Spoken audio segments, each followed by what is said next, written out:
berlaku apa yang dipanggil sebagai miscarriages of justice, dan mereka mengesahkan ke segala keputusan yang dibuat di peringkat Mahkamah Tinggi yang kemudiannya disahkan di peringkat Mahkamah Rayuan dan Mahkamah Persekutuan. Kalaupun katakan berlaku apa mereka berjaya, contohnya kes ini sebenarnya hanya akan dirujuk semula untuk dibicarakan semula di peringkat Mahkamah Tinggi. Itu saja. Jadi cumanya dalam kes ini mereka cuba menimbulkan keraguan tentang status kes tentang status hakim yang mendengar perbicaraan. Kalau tak salah saya Datuk Nazlan ke, saya lupa lah nama dia.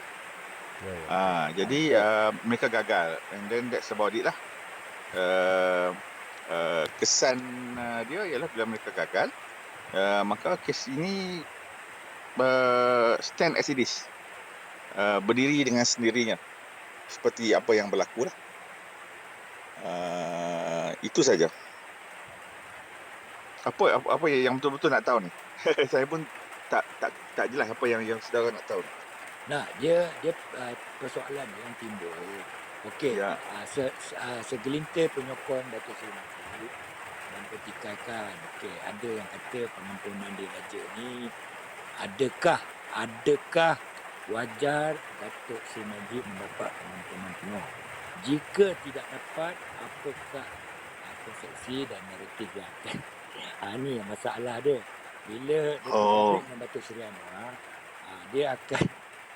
dia akan timbul satu fitnah ataupun satu kata-kata politik, maknanya inilah persoalan-persoalan yang akan muncul selepas 28 April ni, keputusan 28 April ni. Adakah Datuk Seri Najib akan dapat pengampunan penuh seperti yang Z Pulau Mutiara harapkan, ataupun ini kita sebenarnya nak menundukkan kecelaruan ataupun persepsi, maknanya segelintir yang tidak dapat menerima tentang apa yang di Datuk Seri Najib di penjara. Segelintir lah saya cakap. Ada segelintir dia menerima ataupun dia akul keputusan mahkamah. Ini akan timbul persoalan-persoalan yang maknanya akan boleh dikatakan mengganggu kerajaan perpaduan. Itulah mungkin lah bagi saya, itulah mungkin. Okey.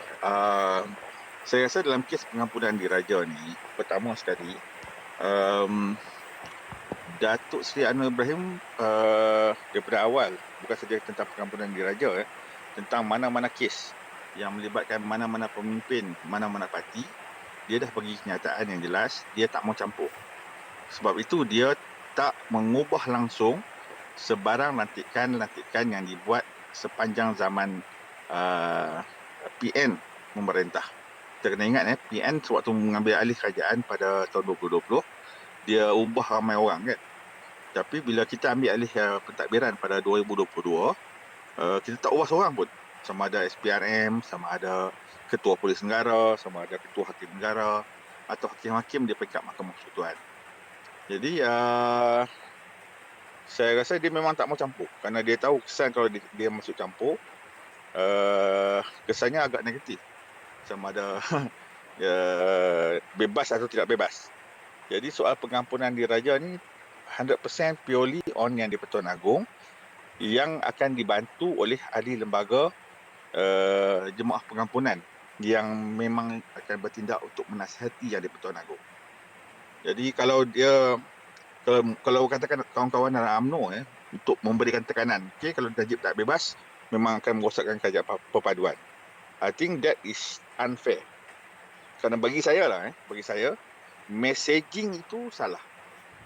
Kalau messaging itu kerana Datuk Seri Najib dia dipenjarakan, didapati bersalah atas kesalahan pecah amanah sebagai orang politik. Kalau kita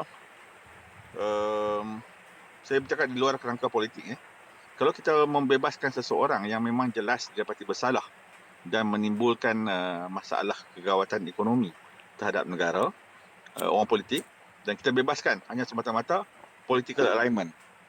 Jadi kita memberikan mesej bahawa orang politik ni, dia bebas buat apa saja. Dia bebas pecah amanah, dia bebas berlaku rasuah, kerana dia tahu at the end of the day dia akan dapat pengampunan. Itu mesejing yang sangat salah. Dan untuk konteks pengampunan pun sebenarnya seseorang itu harus menjalani hukuman dalam tempoh-tempoh yang tertentu. So saya tak nampak dalam tempoh yang terdekat ini akan berlaku proses pengampunan terhadap Datuk Seri Najib. Wallahualam. Kecuali lah kalau betul-betul Tuanku Yang Di-Pertuan Agong buat macam Sultan Kelantan dulu menggunakan betul-betul kuasa baginda untuk membebaskan Datuk Seri Anwar Ibrahim. Kerana bagi dia sendiri, dia mengatakan berlaku miscarriages of justice. Dalam kes Datuk Seri Najib, kalau Datuk Seri Najib punya peguam ataupun keluarga Datuk Seri Najib boleh meyakinkan Yang Di-Pertuan Agong bahawa dia layak untuk menerima pengampunan, maka dia layak. Tidak ada masalah. Kita kena ingat walaupun katakan lembaga pengampunan itu mencadangkan sebaliknya. Tapi kalau tuanku rasa, dia ni perlu diampunkan, tuanku ada hak untuk mengampunkan. Dan had kuasa pengampunan ini berbeza-beza. Ada yang memberikan pengampunan penuh, total kepada Datuk Seri Anwar Ibrahim. Ada yang memberikan pengampunan dari segi bukan sabitan, tetapi dari segi hukuman. Macam kes, kalau kita ingat arwah Datuk Mohtar Hashim dulu. Dia berarti bersalah dan dia jatuh hukuman mati, tetapi hukuman mati itu akhirnya ditukar kepada penjara seumur hidup dan akhirnya dibebaskan. Tetapi sabitan bersalah itu tetap kekal. Itu dia ada banyak level yang berbeza-beza. Kita jangan confuse. Faham tu? Tak, ni isu dia cuma macam cuba kita nak tengok keikhlasan, orang kata apa, keadilan di dalam mahkamah tu. Apabila kes orang yang bawa masuk duit tu tidak dibicarakan dan tangkap orang yang sanggup junjung Al-Quran dalam masjid ni, kan, dia kata dia pun tak tahu duit tu masuk dalam akaun dia. Walaupun banyak tentangan, walaupun banyak orang fitnah dia, kata dia ni guna duit tu buat macam-macam lah. Tapi Najib ni dia sanggup masuk dalam masjid, dia sanggup bersumpah dengan Al-Quran. Itu bab yang pertama. Yang kedua, kita tengok sebab apa hakim peguam bela Najib tak boleh nak wujudkan orang yang bawa masuk duit dekat akaun Najib tu. Sebab apa peguam bela Najib ni tak bawa hala tuju ke orang yang bawa masuk duit dekat akaun Najib tu. Di situ satu kan. Itu satu, dia kes Najib ni kita, kalau kata tak tahulah, bagi ini pendapat sendirilah. Dia ni dah jatuh di timpa tangga. Okey, ada dua persoalan di situ. Saya nak jawab yang nombor 2 dulu. Okey. Yang nombor 2 tu tentang peguam bela Najib. Saya tak boleh nak komen, itu taktik masing-masing. Yang saya nampak dalam kes Datuk Seri Najib, terutamanya yang melibatkan SRC, sepanjang yang saya ikuti perbicaraan dia, terlalu banyak kali cubaan untuk menangguh dan menggagalkan dengan pelbagai bantahan teknikal. Itu taktik peguam masing-masing. Kalau Datuk Seri Najib yang peguam tak mau bawa orang tu, tak mau bawa orang ni, itu tak boleh salahkan pada kerajaan atau penawar raya. Itu kena salahkan peguam dia. Okey. Tapi bang, masa PRK, setiap kali PRK mesti kes Najib dibawa ke mahkamah. Betul tak? Sebelum ni. Setiap kali PRK? Setiap kali PRK dekat Johor, dekat Melaka, kan ada PRK situ sebelum ni kan. Jadi bila isu PRK tu naik, okey, depa pun tayang dekat TV, okey, kes Najib akan dibicarakan hari yang sama lah. Jadi di situ kita tengok hakim ni cuba sekat orang tu untuk keluar, orang kata apa, berkempen. Dari situ kita dah nampak dah sistem mahkamah di bawah kerajaan Din Tompok dan Mahathir ni penuh dengan keraguan. Kita tak tahulah, mungkinlah ini politik dendam. Kita faham tentang politik dendam. Tapi sampai mereka boleh penjarakan Najib tu, macam mana Mahathir boleh buat dekat Anwar, bermakna perancangan yang mereka buat ni perancangan yang rapi lah. Betul tak betul? Okey, Zack, saya nak respon yang tu dulu. Ya. Untuk makluman saudara Zack, dalam kes-kes mahkamah ini, tarikh-tarikh perbicaraan sudah ditetapkan sebelum ataupun pada tarikh perbicaraan yang sebelumnya. Bukannya bergantung kepada berlaku peristiwa PRK atau sebagainya. Mungkin secara kebetulan PRK berlaku pada waktu tarikh-tarikh sudah ditetapkan untuk perbicaraan. Jadi saya tak nampak ada hubung kait antara tarikh perbicaraan dengan PRK. Itu jawapan yang untuk yang tadi persoalan yang dipakitkan. Dan saya nak jawab balik kepada persoalan yang awal tadi tentang soal bersumpah di masjid dan sebagainya. Kalau mahkamah, sama ada mahkamah sivil ataupun mahkamah Islam mengambil kira sumpah, maka semua orang akan bersumpah. Persoalan sumpah itu tidak langsung memberikan kesan terhadap mana-mana kes. Jadi kita jangan anggap kalau orang tu sanggup bersumpah, maka dia tu betul. Tidak. Bersumpah dalam konteks Islam pun, soal sumpah yang hanya akan diambil kira oleh mana-mana sistem keadilan dalam Islam pun, hanya sumpah yang melibatkan pertuduhan seorang suami terhadap isteri yang melakukan zina. Hanya itu saja. Hanya itu. Jalan sumpah di masjid tentang apa juga kes, itu kalau mahkamah ambil kira macam tu, rosak sistem keadilan kita. Tak boleh. Dia bukanlah sampai sumpah kita yang nak betul-betul bawa boleh kes diterima dalam konteks. Kes tu sampai ke mahkamah. Kes macam kita angkat sumpah tu. Tapi Dia soal cuma sumpah di masjid ni tak boleh ada pasal kena-mengena. apa pula tak Contoh dia, boleh. Dalam Contoh agama dia. kita boleh Pasal apa tak boleh. Janganlah sempitkan Tak pemikiran boleh. orang Islam. Dalam soal dalam Siapa kata sistem tak boleh? keadilan Islam pun, Siapa kata tak boleh? saya kata tak boleh. Saya belajar soal sistem Pasal apa pula tak keadilan boleh? Islam. Pasal apa pula tak Dalam boleh? soal Cuba bagi dengar tahu dulu. sebab apa tak boleh. Saudara tanya saya, bagi saya Okey. jawab. Okey. Boleh Dengarlah saya jawab? dulu. Ha. Aduh. Okey. Dalam konteks sistem keadilan Islam, soal sumpah yang dikatakan sumpah laknat itu semua hanya melibatkan satu jenis kes saja. Seorang suami menuduh isterinya berzina. Okey, itu masalah dalam cerita ini tu masalah tak dia mau ambil dengar. masalah suami dan isteri. Faham tak?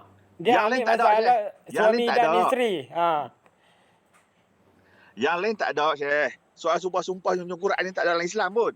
Memanglah Dia tak ada, melibatkan tapi semua tapi pemahaman kalau budaya yang kita nak keluar fatwa kata kita ni tak boleh junjung Quran untuk kes-kes yang melibatkan awak kata apa dalam masalah keluarga ke masalah rumah tangga ke.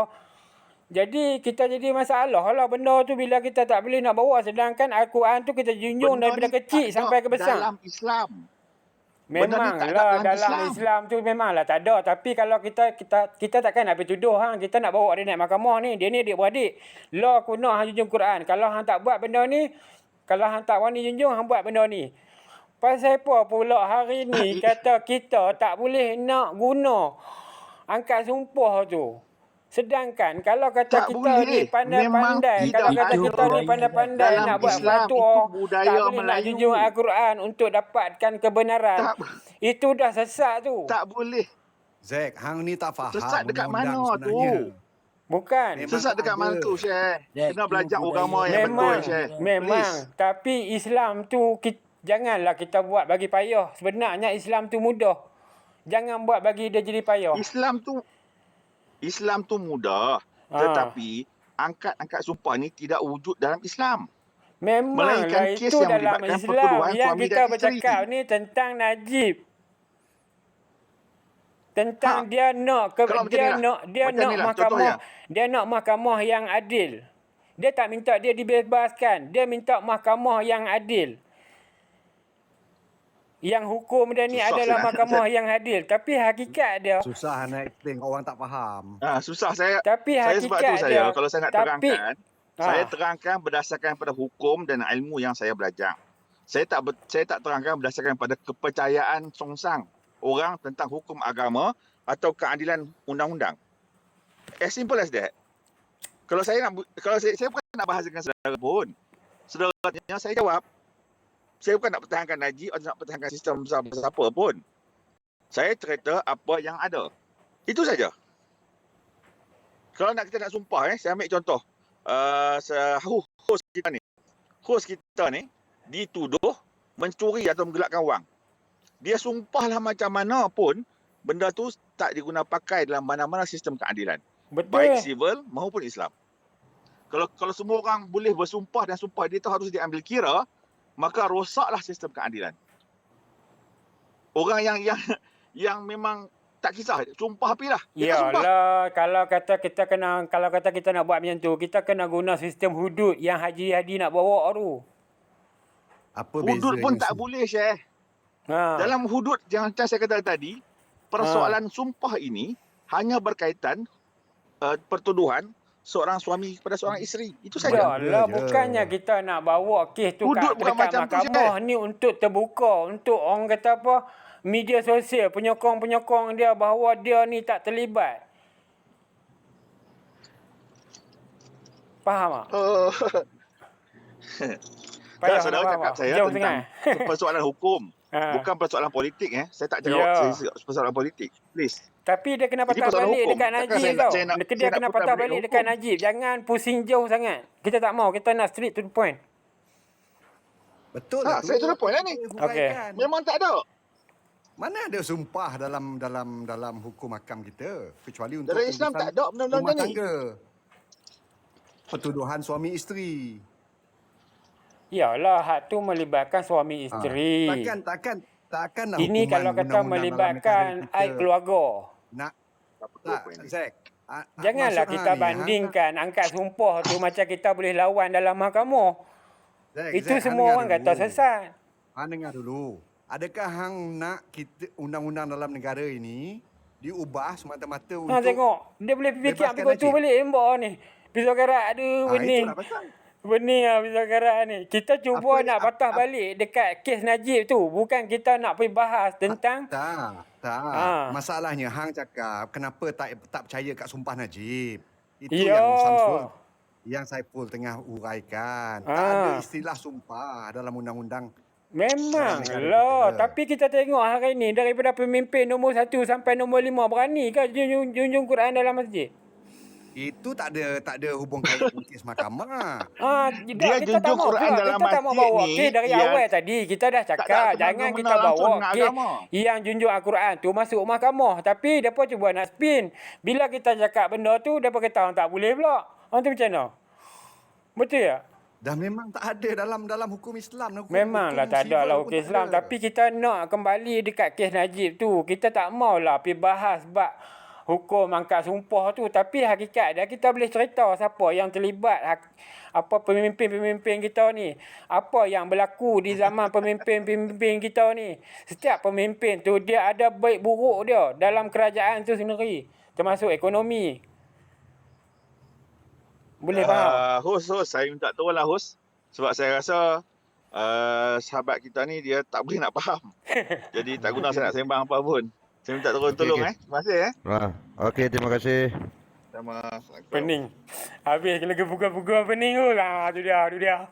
Pening dah host. Betul Zack. Zack. Bila hujah tak faham dengan undang-undang. Zack dia tak faham. Itu masalah. Bukan, kita tak maulah bawa kes tu. Kita nak bahas tentang Najib. Tapi mereka duk bawa Okeylah, kait Zack. sampai Dia ke keputusan hukum. dia macam ni, Zack. Keputusan dia macam ni. Najib dianiaya. Habis. Kau kena terima hakikat tu. Najib dianiaya. Kau buat apa pun, kau takkan dapat keputusan yang terbaik untuk Najib. Itulah Kau kena tu. reda, Dah Najib ni dah jatuh di Itu timpa saja. tangga. Tahu tak? Yalah, itu aku cakap. Dia dianiaya. Okey, sudah. Dia maknanya keputusan semua dah dibuat. Okey, kau boleh ambil satu keputusan Najib dianiaya. Maknanya kau dah tak boleh petikai. Itu saja. Contohnya itulah. Macam yang Jadi Zack maknanya, ukur tu. dalam kau Zack. cakap dalam dia takkan dapat satu jawapan yang untuk puaskan hati kau. Sebab aku faham kau penyokong Najib. Dan aku pun dulu pun tak suka Najib. Tapi aku rasa, yalah sebagai tu aku rasa bukan semua tu. Maknanya bagi aku Najib dianiaya. Itu saja. Senang. Itu keputusan aku. Dia Zack, aku tengok kau ukur yang dari sudut salah dan berbuat baik dengan berbuat salah tu pun salah tu. Walau 1000 kebaikan pun satu salah tetap salah Zack. Tak boleh nafikan. Ya, betul. Tak boleh tutup yang satu tu. 1000 Betul. kebaikan pun tak boleh tutup satu kesalahan. Ini bukan cerita Najib, ini cerita lain. Zack. Ya. Zack. Tu dia jangan Sulaiman. pertikaikan tadi apa yang abang Saiful cerita tu semua betul. Itu adalah Yalah. daripada segi sudut perundangan. Aku faham macam hang nak cerita tu, hang nak cerita daripada segi sudut luar ni. Public court orang panggil. Orang panggil public court maksudnya rakyat-rakyat nak tengok dia angkat sumpah apa semua. Kita faham benda tu aku pun tahu. Cuma yang menjatuhkan hukum, yang berhak untuk menjatuhkan hukum, ini kita cakap duniawi lah Zack, bukan kita cakap akhirat ke apa kan, kita cakap duniawi ni, yang berhak menghukum duniawi ni adalah mahkamah. Jadi kalau dia angkat sumpah, even macam mana pun, itu tak boleh terpakai dalam mahkamah. Kalau benda tu Zack, kita apply dekat dalam undang-undang, bayangkan Zack, pembunuh, perogol, apa semua nak angkat sumpah guna Al-Quran. Betul. Macam Abang Saiful cakap tadi lah, rosak perundangan kita. Lagi Itulah satu, simple Salman. understanding. Ya. Salman, lagi satu, dia ni memang seorang yang baik, banyak kebajikan buat. Kena Betul, satu hari banyak tu kebajikan buat, kena satu hari tu dia merogol. Oh, tak salah juga pasal dia baik. Sebab dia sumpah Betul. sebab dia sumpah kat Satu masjid. lagi, Mampu satu lagi dia Zack. ni. Satu lagi Zack, macam aku setuju berlaku juga kalau kita tengok mungkin ketidakadilan dalam kes Najib tu. Aku setuju sebab aku orang UMNO memang aku setujulah. Sebab aku tengok pada fakta yang berlaku. Tapi benda tu aku tak setuju juga dengan geng-geng UMNO lain yang menuding jari ataupun menekan Datuk Seri Anwar untuk lebih kurang macam itulah. Dia pun menekan Datuk Seri Anwar untuk campur tangan dalam kes ni. Aku sangat-sangat tak setuju. Aku pun tak suka tu. Sebab Nak tanya hang. dia memang janganlah duk Bukan cara salahkan dia. Anwar ke apa semua. Betul. Sebab Aku apa? nak tanya Kita nak Salman. fokus pada kita nak fokus pada kes kita macam kes Datuk Seri Anwar. Mungkin pembelaan dia lemah, mungkin peguam dia yang bersalah macam tu. Jadi kalau betul peguam dia yang lemah ataupun macam tadi conflict of interest dalam kes Hakim Nazlan tu kan, bila berlakunya dia ibarat macam ni lah. So, ada susu satu periuk, kita titiskan setitik nila, dia akan mencemarkan satu periuk tu. Macam tu juga dalam kes ni, walaupun semua bukti okey, semua cuma mungkin nampak macam dia bersalah apa semua, tapi bila ada keraguan di kat situ, contohnya ada macam conflict of interest, ada benda yang kita boleh arguekan, ada benda yang kita boleh meragui dalam kes itu. Jadi kalau kata benda tu daripada A sampai Z memang tak ada apa yang diragui dan dia bersalah, aku sangat setuju dia bersalah. Cuma sekarang ni ada something untuk kita ragui. Tapi kalau mungkin dibicarakan semula dan semua dah cantik ni, semua dah cun daripada segi minta tukar lawyer pun okey, minta muka bukti baru pun dibenarkan apa semua, dan memang dia didapati salah juga, okey dia bersalah. Dia bersalah, terang Jadi tak ada kita boleh terima dah. Betul Aku nak Zack. tanya Jadi hang aku setuju lah, aku Salman. Zack.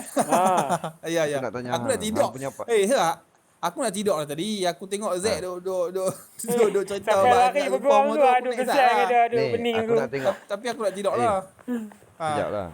Sembang Kentang Ya, dia ya. setuju apa yang berlaku. Hang setuju tak? Macam mana setuju dari segi apa tu? Keputusan tu bersalah tu. Ke hang rasa meragukan juga?